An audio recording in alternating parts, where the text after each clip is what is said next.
بسا اوقات انسان گڑ گڑا کر دعائیں بھی مانگتا ہے، اللہ والوں سے دعائیں بھی کراتا ہے، وظیفے بھی کرتا ہے، الغرض لاکھ قسم کے جتن کرتا ہے، مگر کسی مصلحت کے تحت سب کچھ بے اثر دکھائی دیتا ہے۔ یہی وہ کڑا امتحان ہوتا ہے جب آس و یاس کی جنگ جاری ہوتی ہے۔ انسان چونکہ فطرتاً جلد باز ہے، اسی لیے ایسے وقت میں اکثر لوگ مایوس ہو جاتے ہیں اور دعاؤں کا سہارا چھوڑ دیتے ہیں۔ یہی کچھ اس طرح کا ہوا تھا۔ پہلے تو شادی تاخیر سے کی، اور جب پہلے 2 سالوں میں اولاد نہ ہوئی تو بڑی دعائیں اور دوائیں کی، مگر سب بے سود۔ خرچ کھلا تھا، دھندار مکان، مگر بچوں سے خالی تھا۔ ایک دن کسی نے مشورہ دیا، گھر میں کبوتر رکھ لو، جی بہلا رہے گا۔ مزید حوالہ دیتے ہوئے کہا کہ ایک صحابی رضی اللہ تعالیٰ عنہ کے ہاں اولاد نہ ہوتی تھی، تو انہوں نے کبوتر رکھنے کی اجازت چاہی، تو حضرت صلی اللہ علیہ وآلہ وسلم نے انہیں اس لیے اجازت دے دی تھی تاکہ ان کا دل لگا رہے۔ مشورہ دل کو لگا، اور اسی روز کبوتروں کی 3 جوڑیاں گھر میں لے آیا۔ گھر والی کو بھی ان کی رکھوالی اور خدمت کا شغل ہاتھ آ گیا۔ آنے والے آتے اور طرح طرح کی باتیں کرتے۔ ایک دن ایک پڑوسن نے کہا کہ بہن، مجھے کسی نے بتایا ہے کہ جس گھر میں کبوتر ہوں تو وہاں رزق کی تنگی آتی ہے۔ یہ سن کر وہ گھبرا گئی۔ دل چاہا کہ انہیں نکال باہر کروں۔ اس پریشانی کا تذکرہ خاوند سے کیا تو بولا، یہ کسی نے بے پر کی اڑائی ہوگی، کبوتر تو محبوب پرندہ ہے، اس نے تو حضرت ابراہیم علیہ السلام پر جلائی جانے والی آگ کو بجھانے کی خاطر اپنی ناتواں چونچ سے پانی بھی ڈالا تھا۔ دوسرا یہ کہ ہم کبوتر بازی تھوڑا ہی کر رہے ہیں، جو رزق میں تنگی آئے۔ بیوی مطمئن ہو گئی۔ شادی ہوئے 5 سال گزرے تھے۔ وہ تو اولاد ہونے سے مایوس تھا، مگر اس کی بیوی کا دل جب بھی پریشان ہوتا وہ دعاؤں میں لگ جاتی۔ ایک روز ان کی کبوتری جب انڈوں پر سے اٹھی تو 2 انڈوں میں سے ننھے ننھے بچے چونچ باہر نکال رہے تھے۔ اس کا جی بھر آیا اور اپنا خالی دوپٹہ رحمان کے سامنے پھیلا دیا۔ قبولیت کا وقت تھا، رحمان کو رحم آ گیا۔ آنے والے دنوں میں خداوند تعالیٰ نے 2 جڑواں بچے عطا فرمائے۔ انہیں یوں لگا جیسے ساری خوشیاں ان کے آنگن میں آ گئی ہیں۔ اتنے بچے ڈول پھرنے کے قابل ہوئے۔ اسے کبوتر بازی کا مرض لگ چکا تھا۔ رفتہ رفتہ خاوند کی بول چال اور کردار میں کچھ منفی تبدیلیاں رونما ہونے لگیں۔ اس کی بیوی کو احساس تھا، مگر وہ بے خبر تھا۔ ادھر بچے قدرے بڑے ہو گئے اور وہ بھی کبوتر دیکھ دیکھ کر خوش ہوتے۔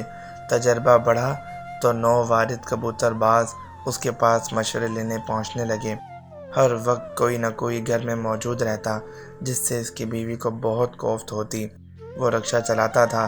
مصروفیت بڑھ گئی تو ان لوگوں سے معذرت کر لی جن کے بچوں کو اسکول لاتا لے جاتا تھا۔ یوں اچانک لگی بندھی روزی بھی بند ہو گئی۔ بیوی نے گلہ کیا تو ہنس کر بولا، ارے پگلی، دیکھتی نہیں ہے کہ رحمان نے زمینی روزی بند کی ہے تو آسمانی روزی کھول دی ہے؟ میں سمجھی نہیں۔ بیوی نے سر کھجایا۔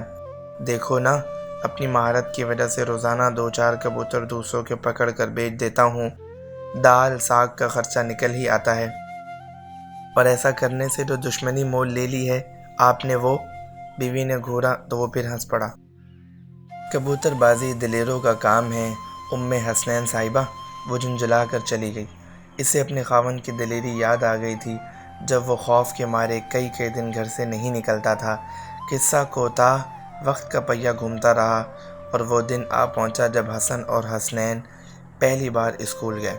ماسٹر جی نے ان سے پوچھا کہ آپ کے ابو کیا کرتے ہیں، تو وہ خاموش رہے۔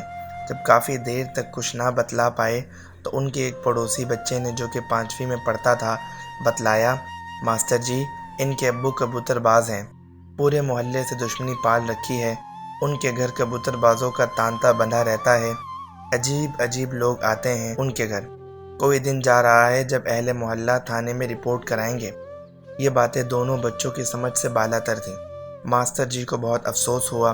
بچے اسکول سے گھر گئے تو امی کو پہلے دن کی سرگزشت سنائی تو وہ بھی بد دل سی ہو گئیں۔ اس روز گھر میں سبزی پکی تھی، جبکہ کبوتروں نے اصلی گھی سے بنی وری چاندی کے ورق میں لپٹی ہوئی کھائی تھی۔ اہل محلہ کب تلک برداشت کرتے؟ بالآخر انہوں نے اس پہ پرچہ کرا دیا۔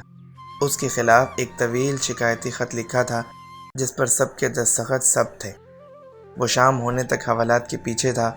اسے یوں محسوس ہوا جیسے زندگی یکدم رک گئی ہو۔ اس کی ضمانت کون کراتا؟ بیوی علیحدہ پریشان تھی۔ اس کی رات تڑپتے گزری۔ ادھر وہ بھی بہت شرمندہ اور بے چین تھا۔ صبح دونوں بچے اپنی ماں کے ساتھ ملاقات کے لیے آئے تو اس کا دل مٹھی میں آ گیا۔ وہ ان سے نظریں نہیں ملا سکتا تھا، خاموش ٹھہرا رہا۔ آخر بیوی نے تڑپ کر کہا، میں اللہ سے دعا مانگوں گی آپ کی رہائی کی، اس اللہ سے جس نے 2 پوت عطا فرمائے تھے۔ خوشیوں سے بھر گیا تھا ہمارا آنگن۔ خدا کے لیے ان کا منہ ہی دیکھ لو، اس فعل کبھی کو چھوڑ دو۔